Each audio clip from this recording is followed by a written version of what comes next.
Revolução Farroupilha, uma epopeia brasileira e seus heróis. A Revolução Farroupilha, iniciada em 20 de setembro de 1835 e encerrada oficialmente em 1º de março de 1845, não foi apenas um levante regional. Foi a mais longa guerra civil da história do Brasil. Durante 10 anos, os campos do Sul foram tingidos pelo sangue da luta, pelo sacrifício dos homens e mulheres que ousaram enfrentar o poder do Império em nome da liberdade, da dignidade e da autonomia. O estopim do conflito foi econômico, mas o fogo que acendeu a Revolução vinha de muito mais fundo. O charque, base da economia gaúcha e alimento essencial dos escravizados no restante do Brasil, sofria pesados impostos dentro do território imperial. Ao mesmo tempo, o charque produzido no Uruguai e na Argentina entrava no Brasil com tarifas reduzidas, arruinando os estancieiros do Sul. A isso, somavam-se a falta de representação política, a nomeação arbitrária de governadores e o abandono das fronteiras. O Rio Grande do Sul sentia-se explorado, ignorado, esquecido. Quando as palavras não foram suficientes, ergueu-se a lança. Quando as petições foram desprezadas, soaram os tiros. Em 1835, o povo do Sul decidiu que não mais aceitaria viver submisso a um governo distante e indiferente.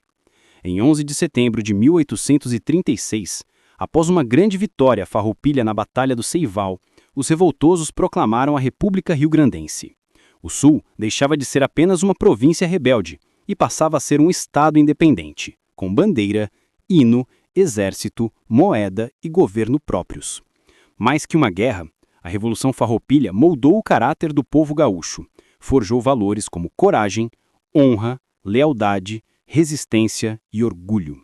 Até hoje, o 20 de setembro não é apenas uma data, é símbolo de identidade, pertencimento e memória viva. E no centro dessa epopeia surgiram os heróis, homens e mulheres que atravessaram pampas, rios e fronteiras, que enfrentaram a fome, o frio, a dor e a morte por um ideal maior que suas próprias vidas. Bento Gonçalves, o comandante que se tornou símbolo. Bento Gonçalves da Silva não foi apenas um líder militar, foi a própria encarnação do espírito farroupilha. Estancieiro, coronel experiente e estrategista respeitado, tornou-se rapidamente o nome mais forte da Revolução. Foi sob sua liderança que Porto Alegre foi tomada pelas forças rebeldes em 1835, marcando o início definitivo da guerra. Bento inspirava seus homens não somente pela bravura, mas pela firmeza moral, pela serenidade diante do perigo e pela capacidade de transformar soldados em irmãos de causa. Capturado em combate, foi enviado prisioneiro para o Rio de Janeiro e depois para a Ilha das Cobras. Para muitos, sua prisão significaria o fim da Revolução. Mas Bento desafiou mais uma vez o destino. Organizou uma fuga ousada e retornou ao Sul como quem volta do exílio para cumprir o próprio destino. Durante anos, sua figura sustentou a chama da resistência. Onde Bento estava, a República resistia. Para o povo gaúcho, ele deixou de ser apenas um homem, tornou-se símbolo eterno de liberdade. Antônio de Souza Neto, o proclamador da República. Antônio de Souza Neto foi o homem do grito decisivo. Militar valente, estrategista convicto e republicano por natureza. Foi ele quem transformou a revolta em independência declarada. Em 11 de setembro de 1836, após a vitória na Batalha do Ceival, Souza Neto proclamou, diante das tropas, a República Rio-Grandense. Naquele instante, a luta deixava de ser apenas contra impostos injustos, tornava-se um projeto de nação livre. Souza Neto defendia que não havia mais retorno possível ao domínio imperial. A pátria farroupilha estava fundada no sacrifício e na honra do seu povo. Mesmo enfrentando divergências internas, manteve-se fiel ao ideal republicano até o fim da guerra. Sua figura representa o momento em que os farroupilhas deixaram de pedir reformas e passaram a exigir soberania. Giuseppe Garibaldi, o estrangeiro que se tornou lenda no Sul. Giuseppe Garibaldi chegou ao Brasil como exilado político, perseguido por lutar por uma Itália livre. Encontrou no Sul um povo que compartilhava de seus ideais e uma guerra que parecia escrita para sua própria natureza revolucionária. Na Revolução Farroupilha, destacou-se nas batalhas navais. Com embarcações improvisadas, poucos recursos e homens sem grande experiência no mar, Garibaldi enfrentou a poderosa marinha imperial com ousadia e inteligência. Seu feito mais lendário foi a travessia das embarcações por terra, arrastadas por bois e soldados, atravessando pântanos e terrenos impossíveis para surpreender os inimigos onde ninguém acreditava que uma frota pudesse aparecer. A manobra entrou para a história militar mundial. Garibaldi lutava sempre na linha de frente, como homem e como símbolo. Anos depois, levaria essa experiência para a unificação da Itália, tornando-se herói mundial. Mas, nos pampas do sul do Brasil, que sua lenda começou a ser escrita com pólvora, coragem e liberdade. Anita Garibaldi, a heroína da resistência.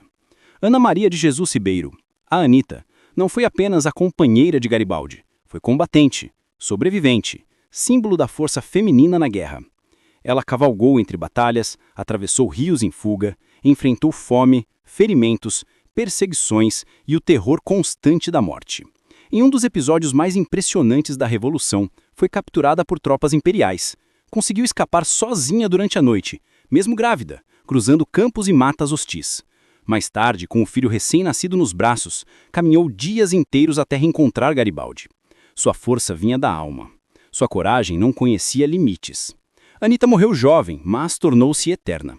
No Brasil e na Itália, é lembrada como a heroína dos dois mundos, símbolo da mulher que não aceita o papel de espectadora da própria história. Onofre Pires, o general que morreu pela honra. Onofre Pires foi um dos comandantes mais honrados da Revolução Farroupilha. Rígido, disciplinado, respeitado por seus homens, era conhecido pela lealdade absoluta à causa republicana. Esteve à frente de batalhas decisivas, sempre no ponto mais perigoso do combate. Porém, seu fim não veio pelas mãos diretas do inimigo imperial. Em 1844, gravemente ferido durante um confronto, foi abandonado durante uma retirada das forças farroupilhas, por ordem de Davi Canabarro. O episódio gerou indignação e revolta entre os combatentes. Onofre morreu dias depois. Sua morte tornou-se o símbolo mais trágico das divisões internas da Revolução. Um herói tombado não pela espada inimiga, mas sim pelos conflitos da própria guerra.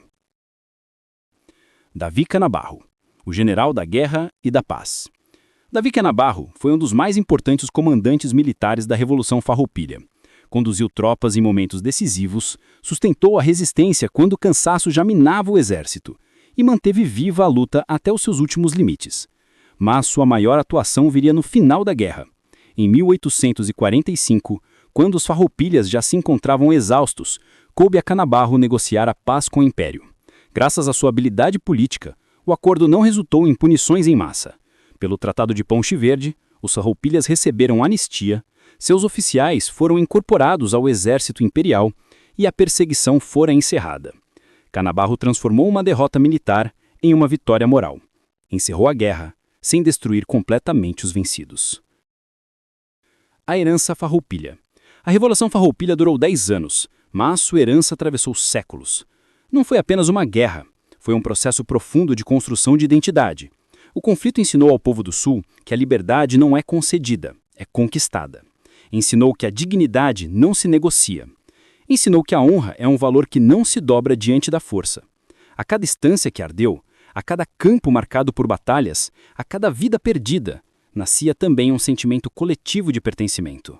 O gaúcho deixou de ser apenas um habitante de uma província, passou a ser herdeiro de uma história de resistência. A Revolução deixou cicatrizes, mas também deixou consciência.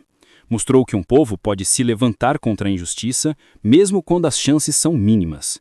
Mostrou que a luta não é apenas pelo território, mas pelo direito de existir com voz, com cultura, com autonomia e respeito.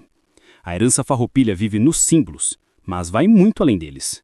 Vive na música que coa nos rodas de mate, no respeito à palavra dada, no valor do aperto de mão, na defesa incondicional da própria terra, no culto à coragem, na memória dos que tombaram, na reverência aos que ousaram sonhar com um Brasil mais justo. O 20 de setembro não é apenas uma comemoração, é um ritual de memória. É o momento em que o passado encontra o presente e recorda às novas gerações que a liberdade foi escrita com sangue, suor e sacrifício. Os heróis farroupilhas não são apenas nomes em monumentos, eles permanecem vivos. No som da gaita que corta o vento, no fogo de chão que reúne as famílias, na pilcha vertida com orgulho, na roda de chimarrão compartilhada, nos desfiles, nos acampamentos, na educação dos filhos, no sentimento profundo de identidade. A Revolução Farroupilha ensinou que um povo pode até ser vencido militarmente, mas jamais precisa ser derrotado em espírito. E por isso, a epopeia farroupilha não é apenas história. É identidade. É raízes profundas. É memória viva. É tradição que se renova. É honra que atravessa gerações. É o grito eterno de um povo que jamais aceitou e jamais aceitará viver de joelhos. Chegamos ao final do vídeo. Espero que tenham gostado. Se gostou, deixe o like, se inscreva no canal e compartilhe esse conteúdo. Até a próxima jornada!